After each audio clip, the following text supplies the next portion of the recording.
तो चक्रों के विषय में बहुत सारी भ्रांतियां हैं, बहुत सारे अंधविश्वास हैं और बहुत सारी एग्जैजरेट बातें फैली हुई हैं। दरअसल चक्र का मतलब क्या है? चक्र का मतलब है ऐसा केंद्र जिसके इर्द गिर्द आपकी कॉन्शसनेस चक्कर काटती है, वह चक्र है। तो पहला चक्र है मूलाधार चक्र। यह चक्र बेसिक नीड्स के लिए रिस्पॉन्सिबल है। तो आपकी चेतना बेसिक नीड्स को पूरा करने के चक्कर काटती ही है। रोटी है, कपड़ा है, मकान है और सेक्स है। फिर दूसरा चक्र होता है स्वाधिष्ठान। स्वाधिष्ठान चक्र का मतलब है कि अब आपको अकेली रोटी नहीं चाहिए, अकेला कपड़ा नहीं चाहिए, अकेला मकान नहीं चाहिए। अब आपको स्वादिष्ट रोटी चाहिए, अब आपको खूबसूरत मकान चाहिए, सुविधा युक्त मकान चाहिए, अब आपको फैशनेबल कपड़े चाहिए और आप एक पशु के तल का सेक्स नहीं चाहेंगे।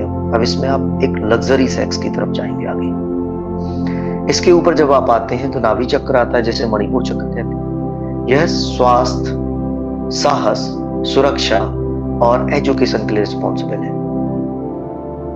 अब बेसिक रूप में आपको एजुकेशन भी चाहिए ताकि आप अपनी सुरक्षा कर सकें, आपको साहस भी चाहिए, फियर भी कम करना है, आपको अपनी सुरक्षा भी चाहिए, आपको अपना स्वास्थ्य भी चाहिए। इसके ऊपर आता है अनाहत चक्र। अनाहत ऐसा चक्र जो आहत, जो चोट से पैदा ना होता, आहत ना करता, हार्ट चक्र भी कहते हैं। अब आपको प्रेम की रिक्वायरमेंट पैदा होती है, प्रेम के इर्द गिर्द आपकी कॉन्शसनेस चक्कर काटती है, भावनाओं की, भावनात्मक तल की, भावनाओं को जीने की, इमोशन को जीने की। इसके ऊपर आते हैं तो आता है विशुद्ध चक्र। विशुद्ध चक्र का अर्थ है विचार। लेकिन विचार से हमें ऐसा लगता है कि विचार तो हम सब रोज ही करते हैं, हमेशा ही करते हैं, 24 घंटे करते हैं, 24 आवर करते हैं। लेकिन 24 आवर हम विचार नहीं करते, हम विचार बहुत ही ना के बराबर करते हैं। सच कहा जाए और स्वयं के मन में झांका जाए तो अधिकांश मनुष्य ड्रीमिंग के शिकार होते हैं। वे ड्रीम करते हैं कुछ ना कुछ, सपने देखते हैं, वे विचार नहीं करते। जैसे सपोज कीजिए कि आप कहीं जाते हैं और किसी व्यक्ति से आपकी लड़ाई हो जाती है और उस लड़ाई में काफी गाली गलौज होती है और आप उसका कुछ भी नहीं बिगाड़ पाते। अब आप क्या करेंगे? अब आप अपने मन के अंदर जाएंगे और अपने मन के अंदर जाकर के एक ड्रीम करेंगे, एक स्वप्न देखेंगे जिसमें आपने उस व्यक्ति का सब कुछ बिगाड़ दिया है और संभव है कि वह व्यक्ति उस सपने में आपसे क्षमा मांग रहा है। हो सकता है आपने उस व्यक्ति की हत्या भी कर दी हो उस सपने में।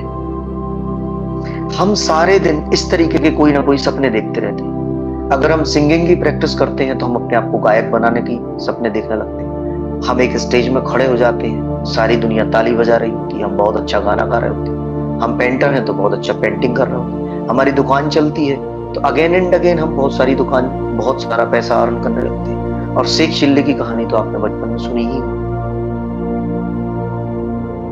कि वह एक बार घी बेचने के लिए जाता है और तुरंत ही उसको ग्राहक मिल जाता है और वह ग्राहक कहता है कि ठीक है मेरे घर चलो, ये सारा घी मैं खरीद लेता हूँ। वो घर तक जाता रहता है और सपना देखता चलता है। इसको हम विचार करना कहने लगते हैं। वो सपना देखता चलता है कि मेरा घी आज इतना बिका है, कल 8 किलो बिकेगा, परसों 16 किलो बिकेगा, फिर 100 किलो बेचूंगा मैं, ऐसे करके मैं अमीर हो जाऊंगा, फिर मैं राजा की बेटी से शादी करूंगा, फिर राजा की बेटी से शादी करके मैं ऐसे ऐसे हनीमून पर जाऊंगा, फिर ऐसे ऐसे मैं उसे डांटूंगा, लड़ूंगा, झगड़ूंगा, फिर बच्चे पैदा हो जाएंगे, बच्चों को वो पीटेगी तो मैं उसे पीट दूंगा और उसे झापड़ मारने के लिए वो जैसे ही हाथ उठाता है और इधर वह जो उसके मटके में घी रहता है वो उसे फोड़ देता है जमीन में पटक के। दरअसल शेख चिल्ली कोई एक व्यक्ति नहीं है। 800 करोड़ जो पृथ्वी पर मानव है ना, वो सबके सब शेख चिल्ली। आप अगर नॉन अवेयर हैं, अगर आप जागे हुए व्यक्ति नहीं है तो निश्चित पूरी संभावना है कि आप 90% शेख चिल्ली हो और 99% तक आप सपने ही सपने देखते रहते हैं। फेमस होने के, नेम और फेम के, पैसे के, धन के, रुतबे के, सुविधाओं के, सेक्स के, हर चीज के सपने देखते रहते हैं और उन सपने देखने की स्टेट को आप विचार करना कहते हैं। नो, ये विचार करना नहीं है। विचार करना फिर क्या है? विचार करना है किसी बात को वैचारिक डायमेंशन में सॉल्व करने की कोशिश, विचार के द्वारा कुछ पता लगाने की कोशिश, किसी ज्ञान का, किसी ब्रह्मांड का, किसी मनुष्य का, किसी रोग का, किसी पीड़ा का, किसी अनुभव का। तो विचार से जब हम किसी ज्ञान की तरफ यात्रा करते हैं तो हमें सृजन की शक्ति भी पैदा होना शुरू हो जाती है। तो जब हम सृजनात्मक विचार को उपलब्ध होते हैं और सृजन की शक्ति को उपलब्ध होते हैं, तब समझना कि हमारा विशुद्ध चक्र बहुत अच्छे से सक्रिय है और काफी बैलेंस है। और इसी स्टेट में आपकी बोलने की कला, वाक कला जबरदस्त स्ट्रांग हो जाती है। और भी कई कलाएं आपकी स्ट्रांग होती है, जिसमें से वाक कला प्रमुख है, क्योंकि वाक कला, बोलने की कला विचार से सीधे सीधे कनेक्टेड है। तो जिन लोगों के विशुद्ध चक्र में एनर्जी बहुत अच्छे से होती है, गहराई से होती है, वो लोग बहुत अच्छे वक्ता भी होते हैं और बहुत अच्छे विचारक भी होते हैं। कई बार ये फिलोसोफर तक भी पहुंचते हैं और साइंटिफिक वे में जाकर के वैज्ञानिक तक बनते हैं। तो विशुद्ध चक्र को अगर आप एक्टिवेट करना चाहते हैं तो नीचे के चक्रों को आप सेटिस्फाइड करते हुए ऊपर उठें और विशुद्ध चक्र पर आएं और ड्रीमिंग को ऑफ करके विचार की प्रक्रिया को ऑन करें।